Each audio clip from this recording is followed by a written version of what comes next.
ہر فرض نماز کے بعد. یعنی اس کا مطلب ہوا کہ دن اور رات میں کتنی مرتبہ ہو گیا؟ 5 نمازیں ہیں تو 5 نمازوں میں 5 دفعہ ہو گیا. اور 5 ہی دفعہ کیوں ہوا؟ ایک مرتبہ اگر آدمی پڑھتا ہے تو 5 دفعہ ہوا، لیکن رات کو آدمی جب پڑھتا ہے تو رات کو اللہ عائشہ رضی اللہ تعالیٰ عنہ نے کیا کہا ہے؟ 3 دفعہ پڑھتے تھے آپ. تو 5 اور 3 8 دفعہ ہو گیا. 8 دفعہ گویا صرف اگر اللہ کے رسول صلی اللہ علیہ وسلم کی جو بتائی ہوئی سنت ہے اس کے مطابق عمل کرتا ہے تو 8 مرتبہ روزانہ وہ ان دونوں صورتوں کو پڑھتا ہے. یہ چیز جو ہے وہ یعنی نماز پڑھنے کے بعد آپ معوذتین پڑھتے ہیں تو 5 نمازیں پڑھیں گے تو 5 نمازوں کے بعد معوذتین کو 5 مرتبہ پڑھیں گے، اور پھر رات کو 3 مرتبہ پڑھنا ہے تو 5 3 8 مرتبہ.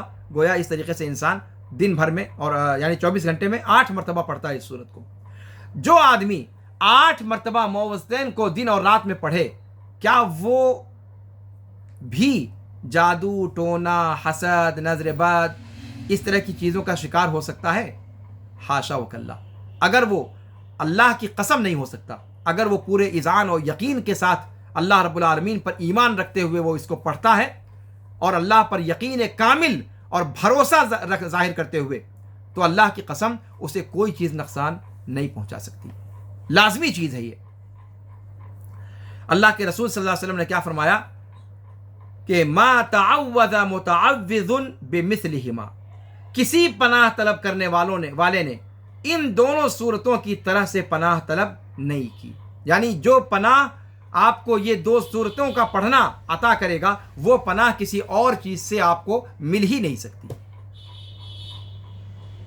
اور آپ جانتے ہیں کہ اللہ کے رسول صلی اللہ علیہ وسلم پر بالفعل جو جادو کر دیا گیا تھا، اس جادو کو حل کرنے میں، اس جادو کو توڑنے میں انہی معوذتین کا کردار تھا.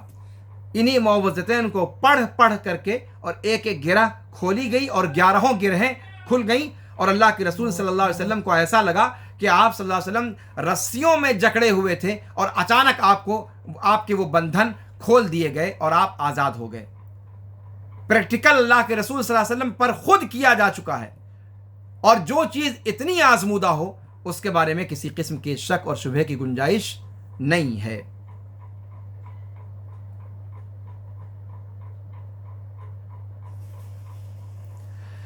یہاں پر اللہ رب العالمین نے 3 چیزوں کا ذکر کیا ہے. وَمِن شَرِّ غَاسِقٍ إِذَا وَقَبَ وَمِن شَرِّ النَّفَّاثَاتِ فِي الْعُقَدِ وَمِن شَرِّ حَاسِدٍ إِذَا حَسَدَ. اس لیے کہ مصیبتیں عام طور پر انہی 3 حالتوں میں آتی ہیں، یعنی پوشیدہ ہوتی ہیں اور رات کو غشا کے طور پر استعمال کرتی ہیں، پردے کے طور پر استعمال کرتی ہیں.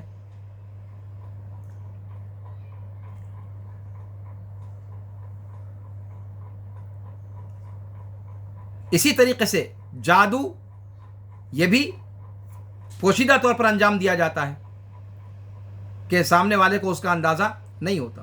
اور اسی طریقے سے حسد آپ کو ایسے شخص کی طرف سے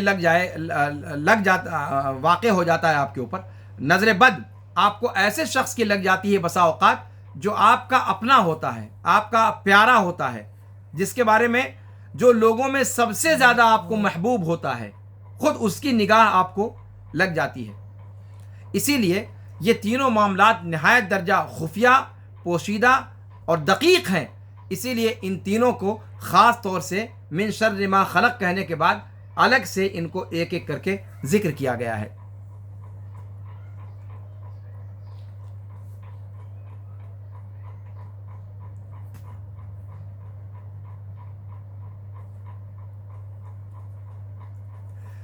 اور یہاں پر جو اللہ رب العالمین کی صفت استعمال کی گئی ہے، اللہ رب العالمین کے لیے جو لفظ استعمال کیا گیا ہے وہ رب ہے، اللہ کا لفظ نہیں بولا گیا. قل اعوذ برب الفلق، رب کا لفظ یہاں پر ترجیحی طور پر استعمال کیا گیا ہے. کیوں؟ اشارہ دینے کے لیے کہ اللہ رب العالمین اس رب کی پناہ میں آتا ہوں جو اپنے مربوب پر احسان کرنے والا ہے اور جو نعمتوں کو لانے والا ہے اور جو سزاؤں کو ٹالنے والا ہے، اس رب کی پناہ میں آتا ہوں جس نے شروع سے لے کر کے مجھے اپنی نگرانی میں رکھا، میری حفاظت فرمائی، اس رب کی پناہ میں چاہتا ہوں۔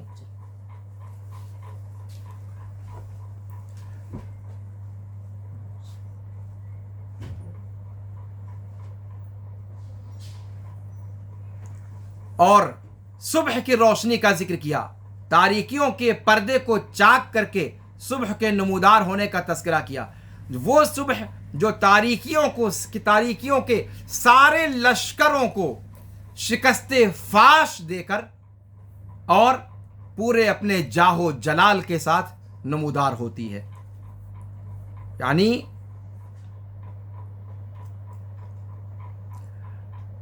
اس رات کا خاتمہ کر دیتی ہے جو اپنے پردے میں اس قسم کے خبیث نفوس کو چھپائے ہوئے رہتی ہے، اس کو وہ آشکار کر دیتی ہے، اس کو صبح آ کر کے آشکار کر دیتی ہے، گویا ظلمتوں کے پردے کو چاک کرتی ہوئی نمودار ہوتی ہے۔ اسی لیے اللہ رب العالمین نے ذکر کیا کہ اللہ رب العالمین وہ مومنوں کا ولی ہے، اور مومنوں کا ولی ہونے کی وجہ سے وہ اپنے بندوں کو تاریکیوں کے لشکر سے نور کی طرف نکالتا ہے۔ سورہ بقرہ آیت نمبر 257 میں رب العالمین فرماتا ہے کہ اللہ ولی الذین آمنوا یخرجہم من الظلمات الی النور، کہ اللہ رب العالمین وہ ان لوگوں کا ولی ہے، کارساز ہے جو ایمان لائے۔ کیا کرتا ہے اللہ تعالیٰ؟ انہیں تاریکیوں کے لشکر سے الی النور، نور کی طرف نکال لاتا ہے۔ والذین کفروا اولیاؤہم الطاغوت یخرجونہم من النور الی الظلمات، تاریکیاں در تاریکیاں۔ اور وہ لوگ جنہوں نے کفر کیا ان کے کارساز طاغوت ہیں جو انہیں روشنی سے نکال کر تاریکیوں کی طرف لے جاتے ہیں۔ تاریکیاں انیک ہیں، روشنی ایک ہے، اسی لیے روشنی کو مفرد ذکر کیا اور تاریکیوں کو جمع ذکر کیا۔ تاریکیاں، رات کی تاریکیاں، حاسد کے حسد کی تاریکیاں، جادوگر کے جادو اور ٹونے کی تاریکیاں، اور نفوس خبیثہ کی جو تاریکیاں در تاریکیاں، اور یہاں پر ہدایت کا نور وہ ایک ہے، اسی لیے نور کو ایک ذکر کیا اور تاریکیوں کو بہت زیادہ جمع کے صیغے کے ساتھ ذکر کیا۔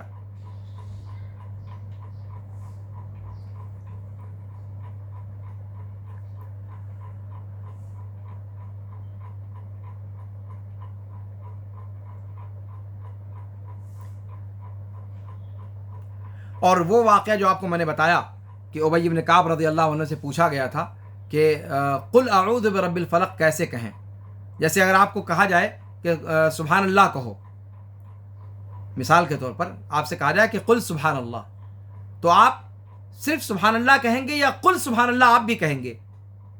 آپ صرف سبحان اللہ کہیں گے۔ قل سبحان اللہ آپ کو حکم دیا گیا، تو جواب میں آپ کہیں گے سبحان اللہ، یہی تو ہونا چاہیے۔ لیکن یہاں پر ایسا نہیں ہے، اعوذ برب الفلق، قل اعوذ برب الفلق کہا گیا کہ اے تم لوگ کہو، اے نبی صلی اللہ علیہ وسلم کہو اعوذ برب الفلق، تو پھر ہونا یہ چاہیے کہ قرآن کے اندر اعوذ برب الفلق سے ہونا چاہیے۔ قل کیوں ذکر کیا گیا؟ تو اس کا جواب اللہ کے رسول صلی اللہ علیہ وسلم نے کیا دیا کہ مجھ سے ایسے ہی کہا گیا تو میں نے ویسے ہی کہا جیسے مجھ سے کہا گیا، ٹھیک ہے۔ اس آپ صلی اللہ علیہ وسلم کے جواب میں معتزلہ اور جہمیہ پر رد ہے، معتزلہ اور جہمیہ پر رد ہے، جو یہ کہتے ہیں کہ یہ کلام اللہ کے رسول صلی اللہ علیہ وسلم کا اپنا کلام ہے، جو یہ کہتے ہیں کہ یہ کلام اللہ کے رسول صلی اللہ علیہ وسلم کا اپنا کلام ہے، یہ اللہ کا کلام نہیں ہے۔ دیکھیں یہ اللہ کا کلام کیسے نہیں ہے؟ اگر اللہ کا کلام نہ ہوتا تو یہاں اللہ کے رسول صلی اللہ علیہ وسلم قل کو حذف کر سکتے تھے، لیکن نہیں کیا، حالانکہ معنی کے اعتبار سے وہ چیز الجھن بن رہی ہے، لیکن نہیں کیا۔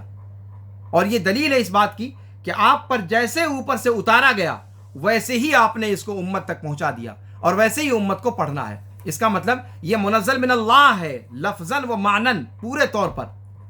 اس کے حروف، اس کے کلمات وہ سب اللہ کی طرف سے ہیں۔ معتزلہ اور جہمیہ جیسا کہتے ہیں وہ بات ان کی درست نہیں ہے۔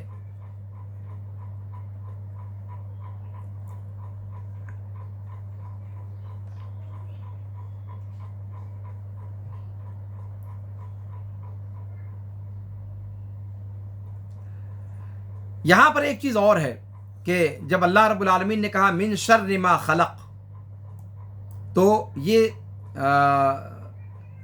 اس بات کی دلیل ہے کہ شر بھی اللہ رب العالمین کا پیدا کردہ ہے، خیر بھی اللہ نے پیدا کیا ہے اور شر بھی اللہ کا ہی پیدا کردہ ہے، اللہ ہی کی مخلوق ہے۔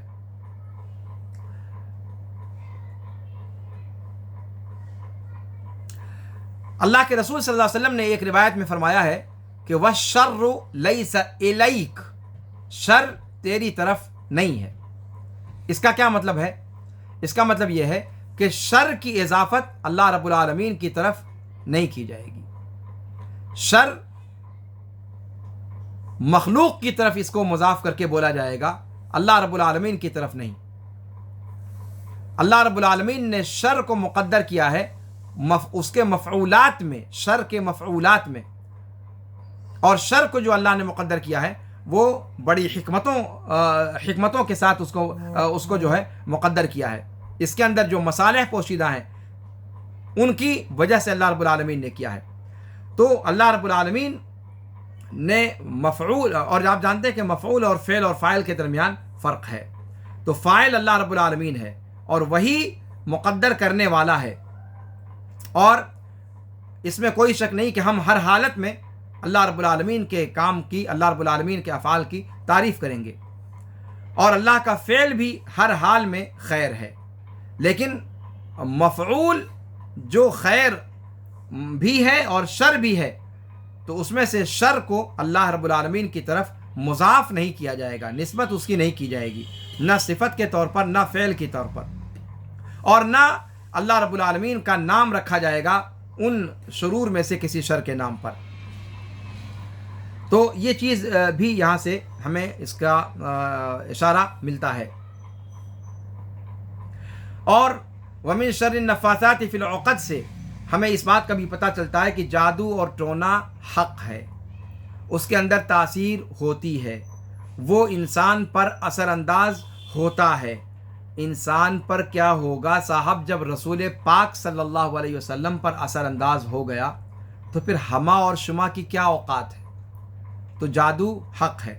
اس لیے معتزلہ وغیرہ جو جادو ٹونے کا انکار کرتے ہیں ان کے اوپر یہ آیت کریمہ رد ہے، وَمِن شَرِّ النَّفَّاثَاتِ فِي الْعُقَدِ۔ وہ لوگ جادو ٹونا کو نہیں مانتے، وہ کہتے ہیں کہ یہ چیزیں درست نہیں ہیں، یہ چیزیں حق نہیں ہیں، لیکن یہ چیزیں حق ہیں اور یہ رونما ہوئیں، وقوع پذیر بھی ہوئیں۔ جادوگر کا بھی نام معلوم ہے، جادو جو کیا وہ بھی معلوم ہے، جہاں اس کو رکھا وہ بھی معلوم ہے، جس پر کیا وہ بھی معلوم ہے۔ ساری چیزیں اللہ کے رسول صلی اللہ علیہ وسلم کے زمانے ہی میں پیش آ چکی ہیں۔ اس لیے جادو اور ٹونے کا انکار کرنا یہ قرآن کا انکار کرنا ہے، حدیث کا تو بعد میں ہم کہیں گے، قرآن کا انکار کرنا ہے۔ یہ جادو اور ٹونا حق ہے، اس کی تاثیر ہوتی ہے اور اس کی ایک حقیقت ہے، لیکن یہ یاد رکھنا چاہیے کہ اللہ رب العالمین جب چاہے گا تبھی وہ جادو اثر کرے گا، ورنہ وہ اثر نہیں کرے گا۔ وَمَا هُمْ بِضَارِّينَ بِهِ مِنْ أَحَدٍ إِلَّا بِإِذْنِ اللَّهِ۔ قرآن کے اندر سورہ بقرہ کے اندر جو آیت السحر کے نام سے مشہور ہے، اس کے اندر یہ جملہ موجود ہے کہ وہ کسی بھی شخص کو کوئی بھی نقصان نہیں پہنچا سکتے الا بإذن اللہ، مگر اللہ رب العالمین کے حکم سے۔ تو معاملہ یہ ہے کہ یہ ساری چیزیں گرچہ حق ہیں لیکن ہوتی اللہ کے اشارے سے ہیں۔ اگر اللہ رب العالمین نہ چاہے تو کسی جادوگر کا کوئی جادو ہمارے اوپر اثر انداز نہیں ہو سکتا۔